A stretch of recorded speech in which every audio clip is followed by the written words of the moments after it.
most businesses, if there's any repeat purchasability, they're healthier if they can get away from discounting as a habit and more towards appreciation or sort of segmented rewards. D2C brand operators and CPG brand operators, they get stuck in the trap of thinking just in terms of the spreadsheets and the numbers when it comes to like what their profit margins are. And sometimes they forget like what a consumer is actually thinking when they interact with your brand for the first time. Like if I come to the website and I'm hit with a 15% off sign up for this, an extra 5%, extra 10% if I subscribe to the SMS, you've just discounted your brand 25% out of the gate. The chances that I will come back in the future without a 25% discount are pretty low. I think for most brands, starting off the relationship with the customer with a bit more of a premium price point selects for better customers, one, and then two, trains customers that they'll be appreciated over the long term as opposed to just sort of discounted right out of the gate.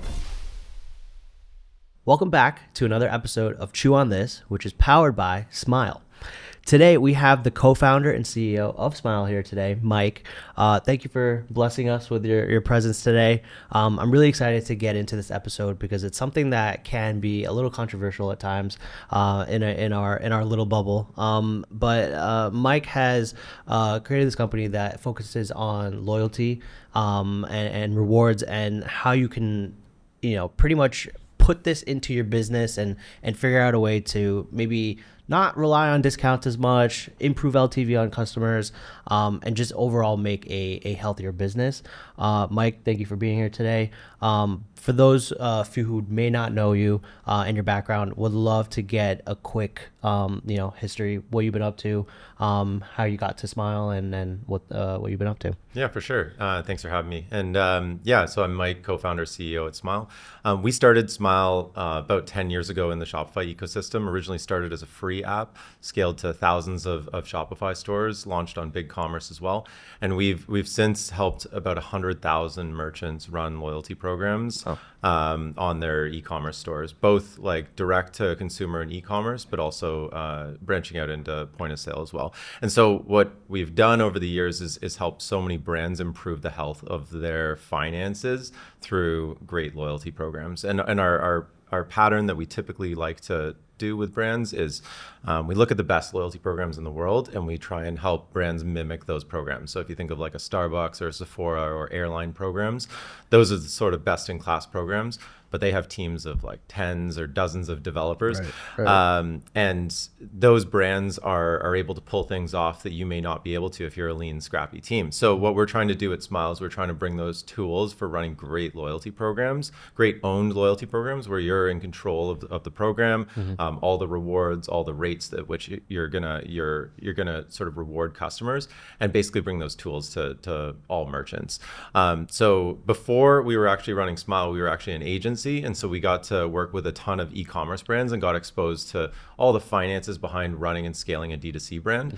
And we saw that most businesses, if there's any repeat purchasability that brand is capable of, they're healthier if they can get away from discounting as a habit and more towards appreciation or sort of segmented rewards for their customer base. And there's tactful ways to do that. And then there's sort of brute force ways to do that, which are not as effective. And we can talk about those today for sure. Yeah, no, I would love to get right into it because I think you're the first person who's actually said we're using rewards and loyalty to actually improve the health of a business in the sense of, well, how can we increase profitability on returning customers instead of just growing top line? Right. So when you actually peel back the numbers, there's multiple ways of doing all the above. Right. But the most common way of doing this is, well, you have a customer that came in, they got an offer. How do you get them to come back? Send them a text message for 20-25% off.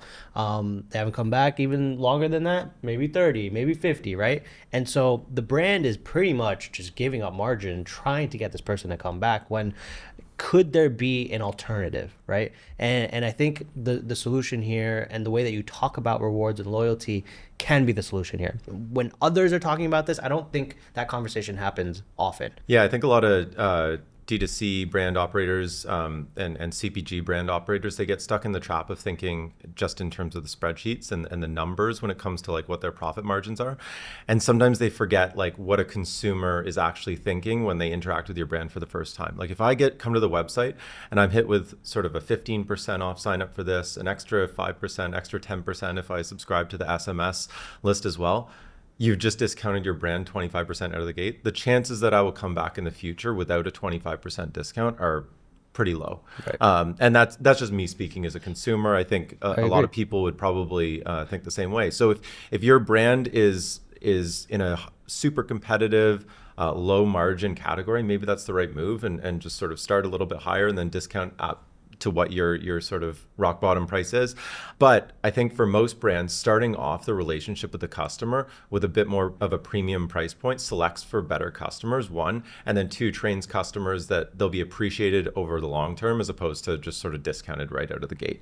And with brands that we see, one, they start off that way, and so they grow in a sort of healthier manner over time. But then we see a lot of brands that are trying to reverse themselves out of this pattern of discounting that they've got into, where the customers, or 80-90% of their customers, will only buy with a discount, only buy with a promotion. Right. And so we want to get customers away from that. And a way to think about a great sort of rewards or loyalty structure in general for brands is you're discounting future orders. Like you're actually not discounting today. And so if you have a $100 order and you're giving points or rewards or VIP status for that, you're discounting orders that happen in the future.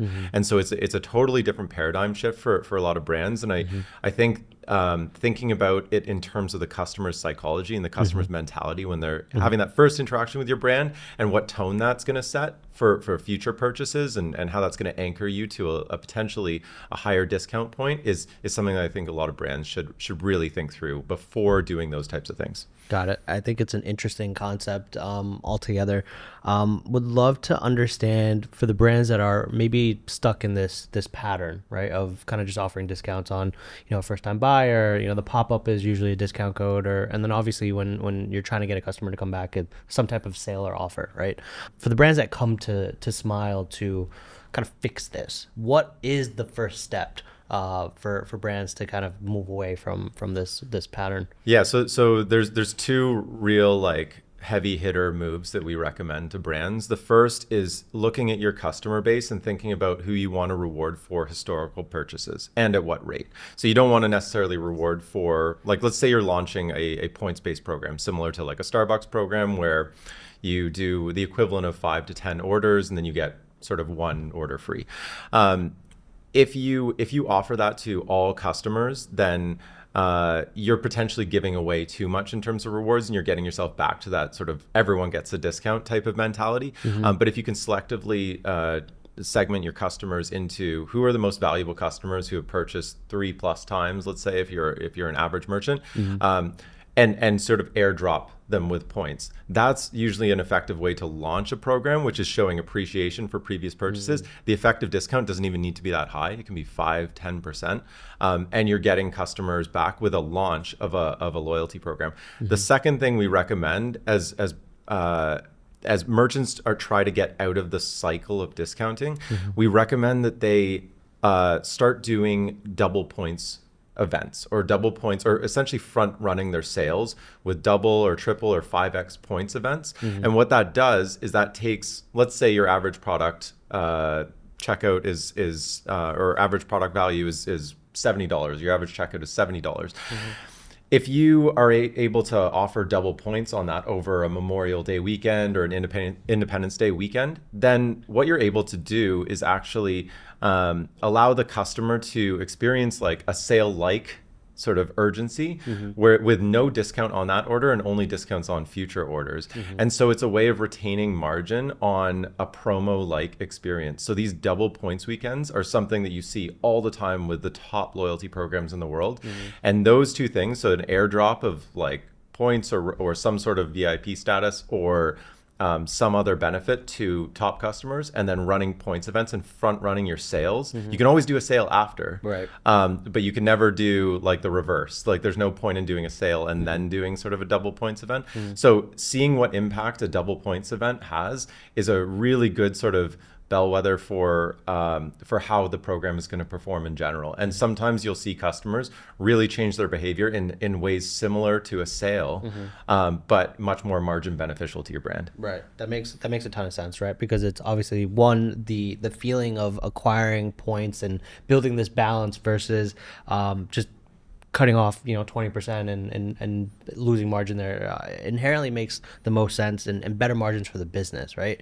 I know there's a few credit cards that actually do this, right? Where 1 month is a certain category of spend where they'll increase the bonus, right? So if say you're spending on gas, right, you'll get 5x the points, or the next month it's restaurants, right? Yeah. And then internally you're just thinking, well, I should spend more on these categories so I can earn more points, right? And it almost feels like a game, but on the consumer end, I'm actually just spending more, right? And so the brand, obviously to your point, later down the road, you can, have these different sales, or whether it comes to like a Black Friday or whatever it is, like the entire year you've built up this point balance, and now you've come down to Q4 where most of these sales actually happen, and you can kind of redeem a lot of this, right? Yeah And we see a lot of some of the best brands we work with, they do very limited Black Friday, Cyber Monday sales, and they're aggressive with the rewarding because they don't want to sell to customers who are only going to buy during Black Friday, Cyber Monday. They want to sell to customers who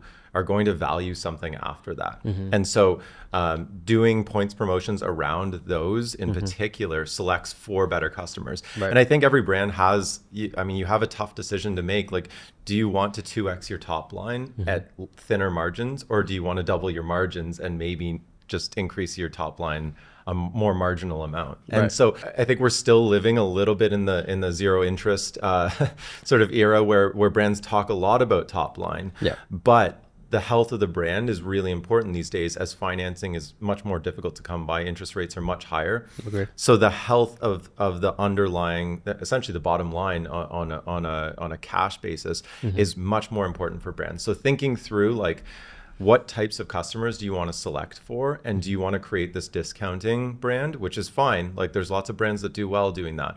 But if you're sort of not at the bottom of the price point in your category, you may want to think about like selecting out some of those very discount oriented customers, having them go somewhere else where they're probably not going to be first purchase profitable for really anyone. And then thinking towards more, okay, how do you select for customers who are going to be very loyal over time, who are going to appreciate things over time? You can give them more exclusivity as they shop more often with you, and building up relationships with customers over time. I love that.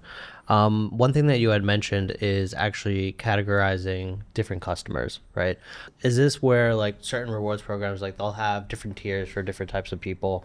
Walk us through like the strategy, like why is that important? Like, why should brands have different tiers and different rewards for different people instead of just having just this one set, earn rewards, redeem rewards type of mentality? It's the same reason why if you are running a discount oriented brand, you probably segment your customer base to find out which discounts are going to resonate with different customers. It's the exact same thing with a rewards program.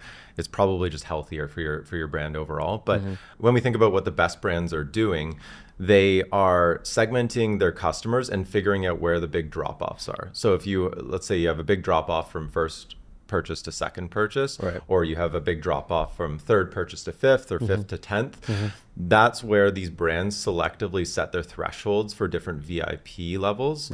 And over time, they encourage customers to sort of make an additional purchase, and you'll move up to the next tier where you get this ongoing benefit, or this one-time benefit, or this sort of higher earning rate for additional rewards. It selects for customers who are going to be appreciative of those things. And setting up those tiers is something that we see with all of the world-class programs. And then we're starting to see best-in-class D2C, like the fastest growing brands that we work with all have VIP programs set up, and they're all strategically set at different amounts depending on where their cohort drop-offs are.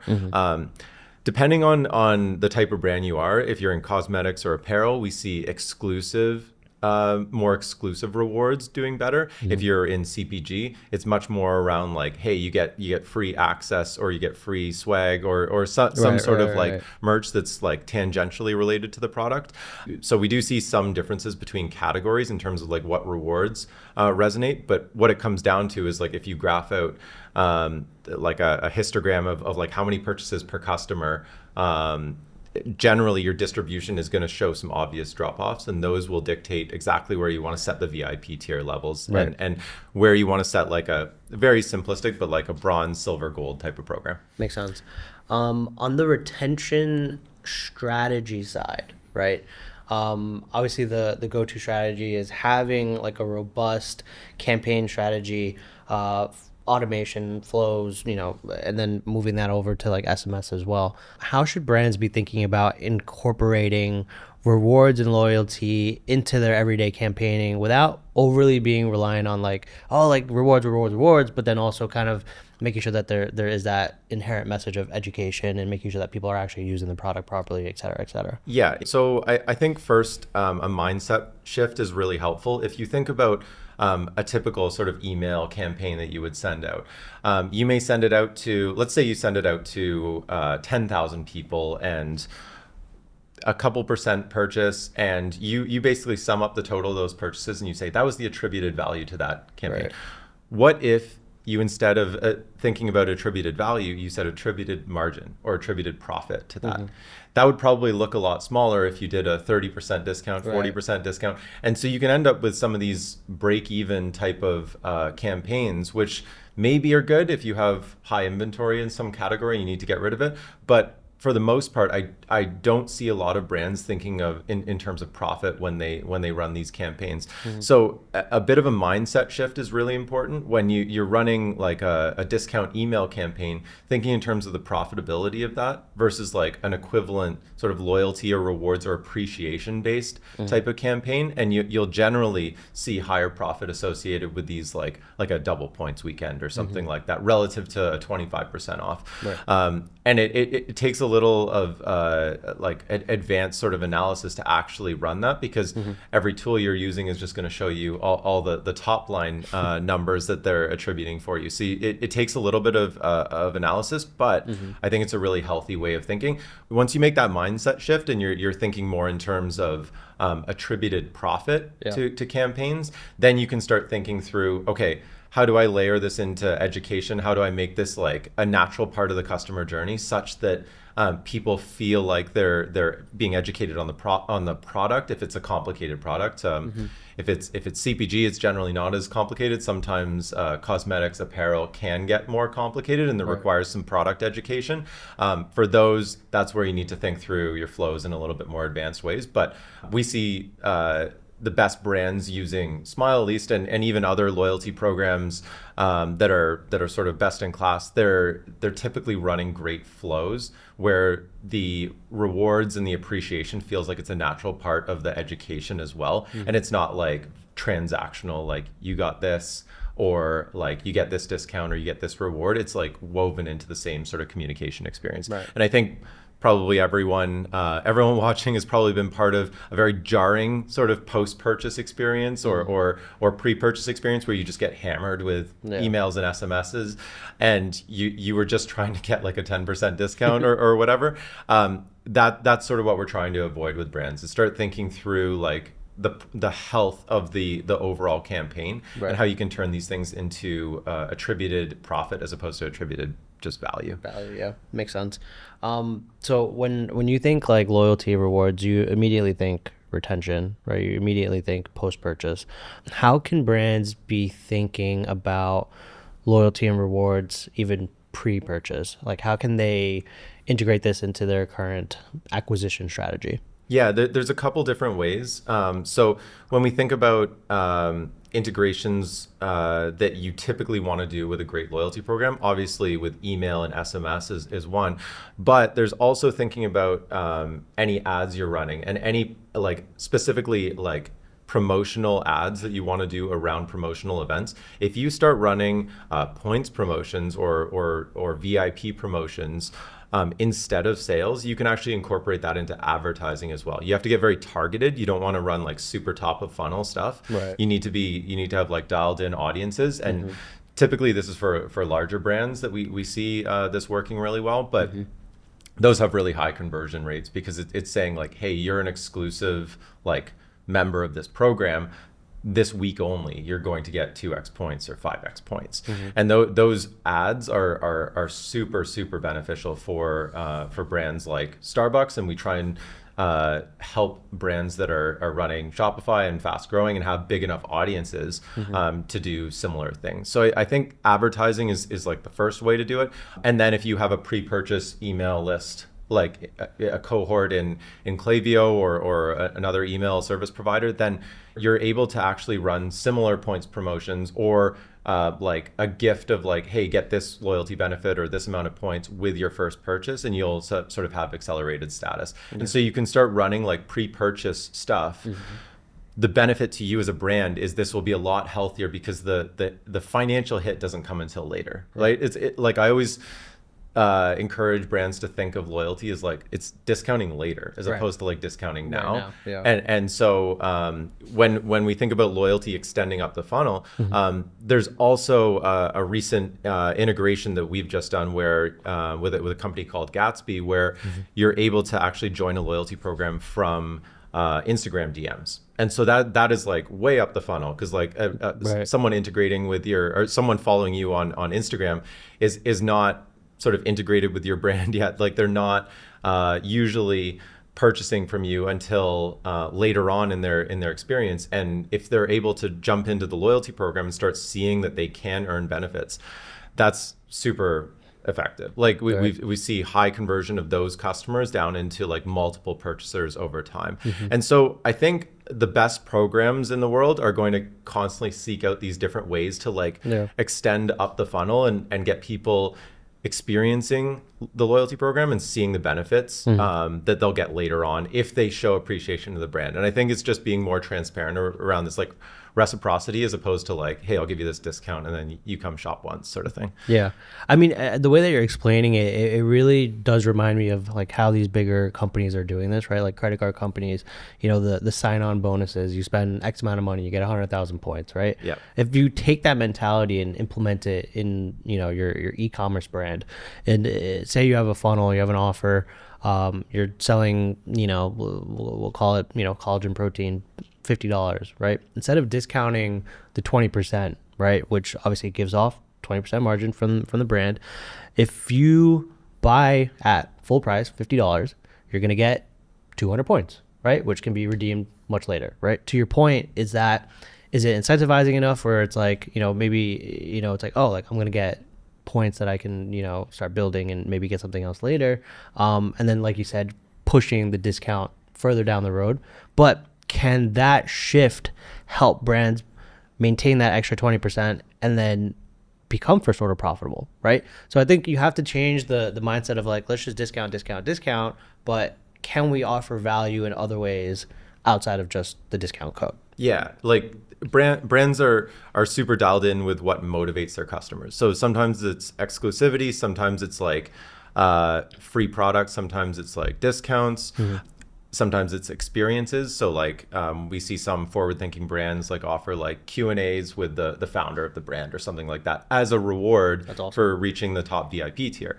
So when you're dialed in with what those consumers want that aren't just transactional like percentage off discounts, you can start offering things that maybe don't even cost you that much as a brand but are really, really valuable to customers. So like creating an exclusive collection or something like that, or having a set of products that are only purchasable with points. And so now like, yes, if you say 200 points, maybe you aren't educated on that program if you haven't shopped with that brand before. But if you say, and then here are the things you can only buy with points, it starts getting the wheels turning, similar to like those best in class examples with credit cards. Like the credit card companies, the Starbucks, the Sephora, airlines, they have massive data science teams that those offers are dialed in to produce the highest amount of profit for them possible. And so like they are world class at it. And so you're going to be able to mimic those programs, but what you're going to know as sort of the owner of the brand is what gets people ticking. Like, is it exclusivity? Is it experiences? Is it being able to show something off? Is it just like a discount, appreciation, like a thank you? Right. So dialing that in is really important. The cool thing about loyalty programs in general is the reward value is very variable. Like, you can allow people to exchange points for something like an experience or like a Zoom call with the founder, or like access to a collection for a day ahead of everyone else or something like that. And so like you can change what is on offer as part of loyalty programs very, very easily and be able to pivot things really quickly. Whereas with things like discount codes and store credit, they're pretty immutable. Like they're basically, they are what they are. If you offer a 25% discount code, that's hard to change the value of that without putting a ton of conditions on it, which aren't really good customer experiences anyways. Whereas a points program, it's much more dynamic, and you can play around with it. And we see the best brands, especially within the first 6 months of launching their program, they iterate a ton to figure out what resonates with customers, what rewards they're really appreciating. And then you can actually sometimes offer those at really low cost. Things like handwritten letters to VIP members, stuff like that. And so there's a lot of cool stuff that we see from brands, but generally the way you're able to compete with those world-class programs is dial in what customers actually care about. The way that you're mentioning this is, again, it's not even something that I've thought about, which is like quite literally you have a rewards program, you've collected or amassed a X amount of points, and then I get to check out and I'm like, all right, cool, redeem points for cash, right? Yeah. But there's other ways that you as a brand can change the points and do something that's way less cost to the business, but then higher perceived value to the consumer, which makes the business way more healthier, right? So I agree with that. I think it makes a ton of sense in that sense, right? Yes. Which kind of brings me to like almost the argument of the way that rewards programs have been marketed for a long time, which is you need a rewards program in your business because it will increase LTV and it'll increase returning customer revenue. I don't think that is actually the case from the way that you are kind of describing how businesses should be using rewards programs, right? So would love to dive a little bit deeper into why the finance is perceived in the wrong way and how brands should be perceiving it in the right way. There's two core benefits that we talk about when it comes to like a really well done loyalty program. And this is like a sort of stock loyalty program. I'm not talking about like any sort of experiences that you can provide that are really cheap for the brand but really valuable for customers. Those are just going to supercharge things. But when we think about like the financial benefits, and I think most businesses are concerned about their margins right now just because there's less access to financing for D2C companies in particular. So you have to be very focused on cash flow and your margins. We think about like margin protection as like the ultimate benefit of a loyalty program. That breaks down into lifetime value and number of purchases per customer is on average going to go up. Like we track over tens of thousands of merchants before Smile, after Smile, essentially before loyalty and after loyalty. We see a 20% increase in repeat purchase rate. Like that is just across the board with all of our clients. We see that. And the secondary benefit is your average discount that's applied on an order will reduce over time. So this is especially beneficial for the brands that have got themselves into the pattern of discounting that we were talking about earlier. Right. So if you combine those two, so an LTV lift through average repeat purchase rate going up, time between purchases sometimes shortens as well. And then if you actually include certain threshold bonuses and stuff like that, you can actually see AOV go up.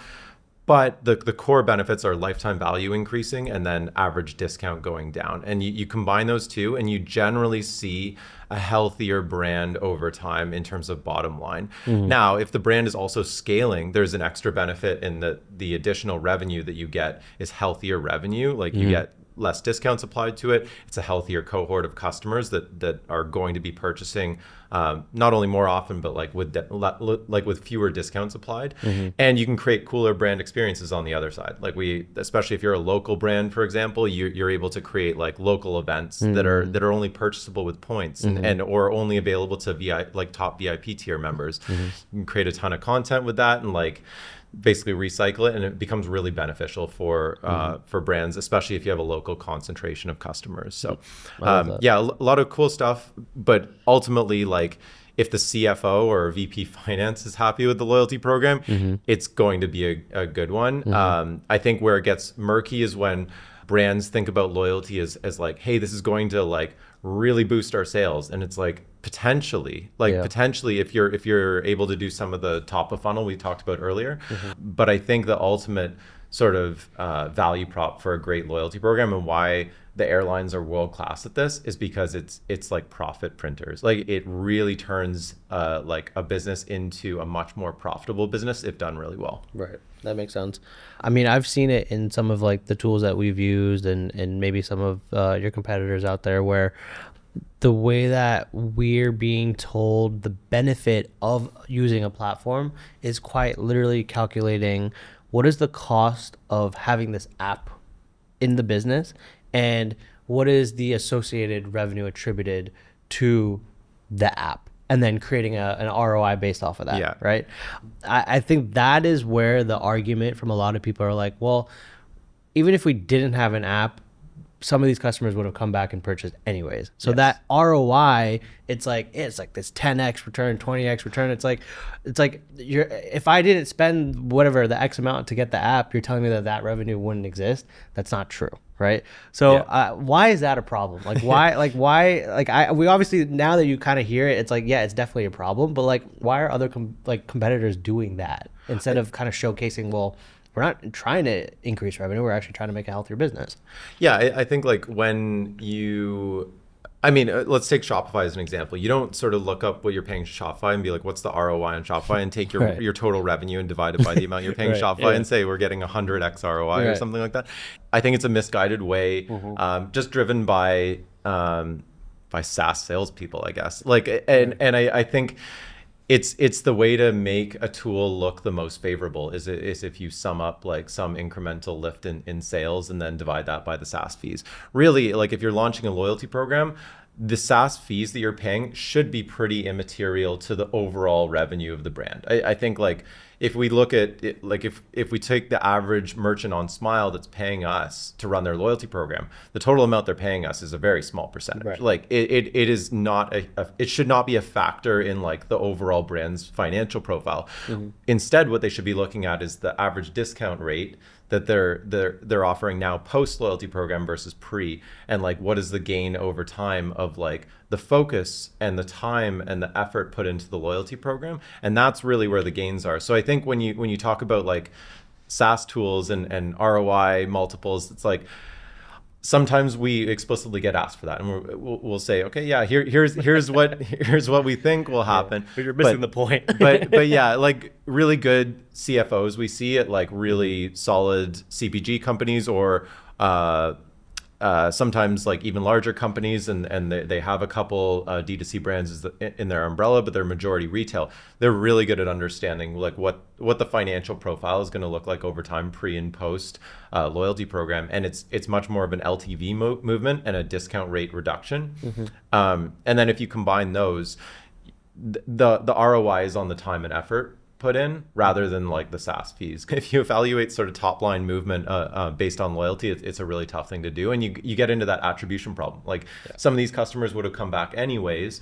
So again, like going back to what we talked about at the first part of the episode, loyalty is like a great loyalty program is a way to differentiate, like offer differentiated rewards to different types of customers. And sort of early on in a customer's life cycle, you probably get a sense for if they're going to purchase a lot. Like if they're purchasing once a month for 3 months and you don't have subscriptions or anything, like that's probably a good customer, like not returning, like they're on their way sort of thing. And you want to appreciate them in ways that maintain that margin, but still make them feel like you appreciate them. Mm-hmm. You don't want to be giving the same discount to someone who purchased, returned, and then like 6 months later comes back to your site. Okay. And so being able to offer differentiated rewards is how companies are able to really like make that financial profile really attractive. And we get into some like really detailed financial conversations around loyalty, because and it's right to be skeptical. Like I think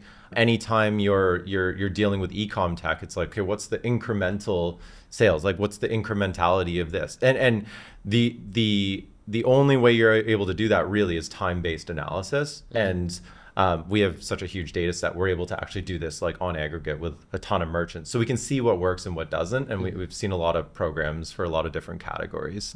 That's what we're drawing from, basically. Right. No, that makes sense. I mean, if you, as a brand, right, you're trying to see the impact here, what I would imagine you would do is, let's just say, take a cohort of customers and let's A/B test an offer, right? So let's go out with your standard discount rate, whether 20, 25%. So half of the audience is going to say, get 25% site wide. Go to the other side and you have this really value driven rewards campaign where it's like, hey, if you spend, let's say, X amount of money, you'll get a bonus of, let's call it 5,000 points, right? Like something whatever crazy, it okay? is. Yeah. Now, perceived value, it's to their own customer what they actually see, is ends up being valuable to them. But I would imagine the way that you would truly measure this is quite literally seeing the revenue being attributed to each of those campaigns, and then understanding the actual profitability on those instead. Mm-hmm. So it is possible, you may see lower top line revenue on the rewards campaign, but way better profit metrics than the other campaign, which would probably have a little bit more top line, but less margin because of the discount. So if you are thinking about, implementing rewards and some sort of loyalty program, I think you got to change the mindset of, this isn't going to generate more top line revenue. It should generate more profit. Again, going back to like Sephora as like a best in class example, eventually, once your customers are familiar enough with the program, it can turn into a top line generator. But initially, your goal is exactly what you said. Like, how can we like test things out to see what the financial profile of the program will look like over time? And we often see, especially larger merchants, sort of soft launch a program. And what I mean by that is like they don't make much of a big deal about it. They kind of just silently launch it. Yeah. Maybe they don't make it visible in the most number of places that they possibly can with Smile. And then they do similar to what you mentioned. Like they'll take 10% of their customers and email, like do an airdrop of points, and then they'll take another 10% and then say, if you buy over this weekend, you get 1,000 extra points, and then see what works. Once they dial that in, now they have a good idea of what their customers respond to, and then they do the full like social media launch of the program, influencers, like also airdropped, like affiliate gifting, like that sort of stuff is like really powerful. But that way you get to do like this incremental stage launch of the program before like a high stakes, like here's our program, and it's a little difficult to change in a huge way after that. But you get a good idea, one, that the program is more profitable than just bulk discounting, and then two, like you're able to actually create like a series of like pushes and get a good idea for what's going to resonate with your customers. No, I love that. I really love the idea of affiliates dropping points into your account. I think if you have a specific cohort of customers that came in from an influencer, imagine you getting an email saying like, oh, like so and so just sent you X amount of points and go check out your account now. Like, I'm gonna go check. Like, that'd be really cool. That and one thing like on our end that we've actually tested in the past when we've had maybe shipping delays or issues with getting product to customers, obviously, instead of giving like a credit to be like, oh, like we messed up, like here's a $5 credit, that hurts our pockets. It's like, well, we can offer you X amount of points, right? So it's like not just like a discount code that you can use on your next purchase, but it's like, hey, I'm giving you something of value to you that you can see in your account, and it's there whenever you want to use it. So it's almost like giving cash, but it's just credits and points, right? Yeah. So that has helped a lot of, especially when we're like scaling crazy and like maybe there's like a week where we're out of inventory and we're waiting for the fulfillment center to get their shit together.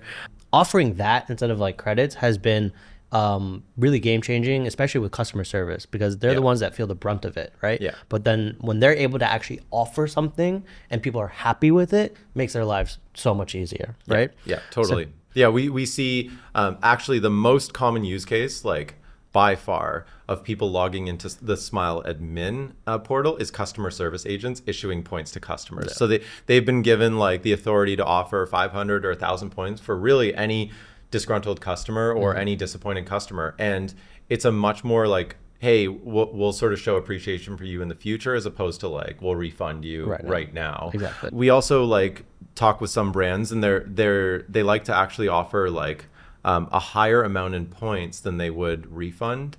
So like the effective like discount with points would actually be higher, but it really encourages a repeat purchase, whereas a refund, like the money's gone. It's gone. Yeah. And that customer's probably gone too. Yeah, most of the time. Yeah. I love that.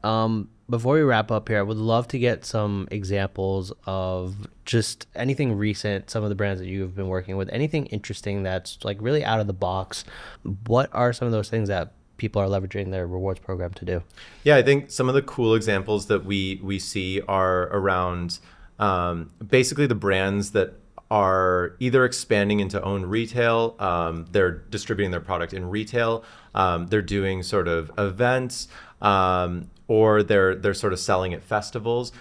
Those brands, like, they probably grew up with the majority of their sales in maybe one retail location, sometimes none, but mostly D2C. And they're thinking about how they diversify, like essentially how they get less reliant on meta spend, how they get like a more healthy customer base over time, how they distribute their sales across there, using loyalty as sort of the catalyst to not only encourage the cross-channel sort of like journey of customers, so customers buy in one and then later buy in another one of those channels. Right. If you're able to link the loyalty experience across those, that can be a really good catalyst for getting people to bridge that gap. So an example is like with Liquid Death, one of our clients, being able to buy Liquid Death at like a 7-Eleven, scan the receipt, earn points at their their like merch store online. That's a cross-channel experience, and also gets Liquid Death the contact information. They can then use, I hope I'm not giving away too many secrets here, but they can then use that for advertising audiences, and then be able to actually advertise with more efficacy. And so like that's a really cool example of like cross-channel loyalty. And we see the best brands that we work with typically have cross-channel goals. Like they want to expand more into own retail. They want to expand it more into retail. And then they use loyalty as like one of the connective like tissue tools to really make that happen, and think about how they make the customer experience like not only a consistent experience across there with the same program across both, but like incentives to go shop somewhere or shop somewhere they haven't yet. And we work with a coffee shop in Canada called ECS Coffee. They reward more in store than they do online. So you're actually incentivized to like go in their own retail locations, which is a really cool experience. And I go shop there. No, I love that. I love the example of like the cross channel, and you know, especially for a brand like Liquid Death that's in retail and may not get that customer data. It's a great way to do that, and then further kind of increase that communication with the customer, get them to shop wherever. Merch is such a great, especially for that, man. I mean, we had the CMO on the show a couple weeks ago, and just the way that they've handled the brand is incredible. So I love the examples that you've given. One last question, for brands that are thinking about implementing this like a rewards program or loyalty program, who typically takes lead? Like who on their team typically takes lead of actually handling the program and building it out? Yeah, typically we'll see like head of marketing, VP marketing. For brands that are usually less than 10 million a year, we'll see like a founder CEO potentially even be the one who spearheads it. But usually it's a CMO, VP marketing, VP ecom even, sort of handling that. And it's difficult because like a loyalty program touches a lot of different areas of the business. If it's a cross-channel business, if it's a larger business, you're going to end up with finance involved, because like how you report an audit or report on that for a potential like financial audit is different depending on the jurisdiction you're in. So a loyalty program can get complex. That said, it's well worth it for these larger brands. Essentially, the larger of a brand you become, the more worthwhile these programs are, just because the dollar figures of the more profitability adds up over time. So we typically see a VP marketing, VP e-commerce in that sort of 10 to 100 million top line range. And then once it gets larger than that, that's when we're starting to see like the CMO, CIO start to emerge. But eventually a finance team will be sort of the driver behind everything, as is the case with many things. I love it. They start to see the profit increase and they're like, wait, what are we doing? Let me get involved. Mike, this was great. Before we let you go, would love one last takeaway that the audience and listeners can kind of take back and implement in their business. Just one piece of advice. Even if it's not like explicitly a loyalty program, I think a lot of brands would be healthier trying to think about how you don't get that same sort of like immediate upfront discounting culture happening within your brand, because we see brands that have been doing that for 2-3 years and now they're trying to backpedal back into like a more profitable average purchase to get first purchase profitable or second purchase profitable. And it's a very difficult place to sort of walk back from. So I would encourage brands to think about how you can offer a more sort of reciprocal, like appreciative experience to your customer where they understand they're going to get benefits over time. Again, that does two things. It selects for the right customers that you want around. And then two, it's more profitable for your brand over time. So loyalty is one strategy to do that, but there's a lot of different other strategies out there. And I think a lot of brands would be really well off thinking about the long term and how you can make customers feel appreciated rather than sort of upfront discounting. And I think that's the message we're trying to drive home with a lot of the retailers we talk with. Love that. Chew on that. If you want more from us, follow us on Twitter, follow us on Instagram, follow us on TikTok, and check out the website chewonthis.io.